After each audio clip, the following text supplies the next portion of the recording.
Hey, we're so glad that you joined us for this study on leadership. Jeff and I worked hard on this together. I come in with the expertise, kind of a Bible knowledge guy. He comes in like your marketplace leader, but then came to the church and are leveraging your leadership marketplace gifts in the church. So we're going to walk through 12 kind of character traits and attributes that will help you be a better leader. And what our real heartbeat in this is that if you're a pastor, you would be better at the business side of the church. And if you're a leader, you'd be better at the pastoral side of how do I lead like a pastor. yeah. So we begin the book with the topic of integrity. And Jeff, I was curious about something because your contribution to this chapter included looking at blind spots. And normally leaders think about leveraging their strengths, not looking at their weaknesses. So why did you start there?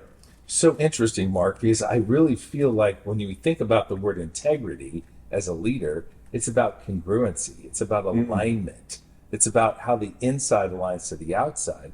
So to have integrity as a leader, you have to understand your blind spots.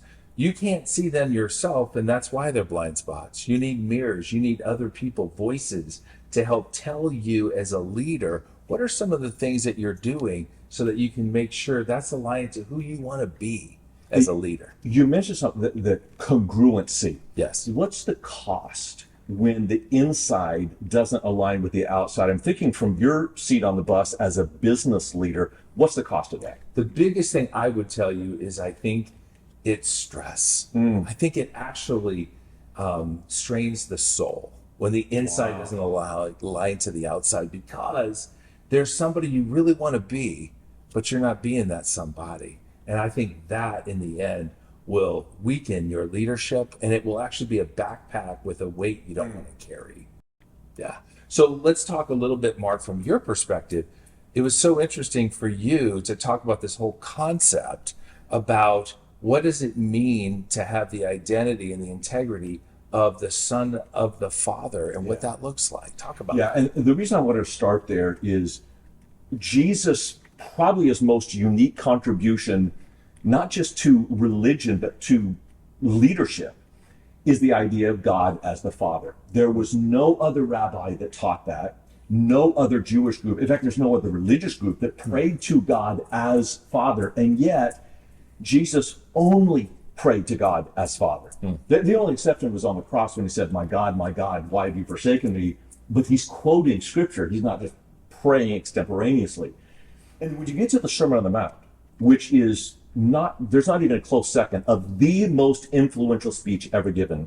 Right. The Sermon on the Mount has the most density of the word Father of any piece of even Jesus literature.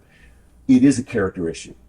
And what I've noticed in pastoral ministry for decades now is when pastors and leaders don't understand who they are with the Father, it messes up their identity. And they wind up not just tripping over themselves, but abusing and using other people, because only when you have confidence in God as your Father can you be giving and sacrificial to the people that you're leading.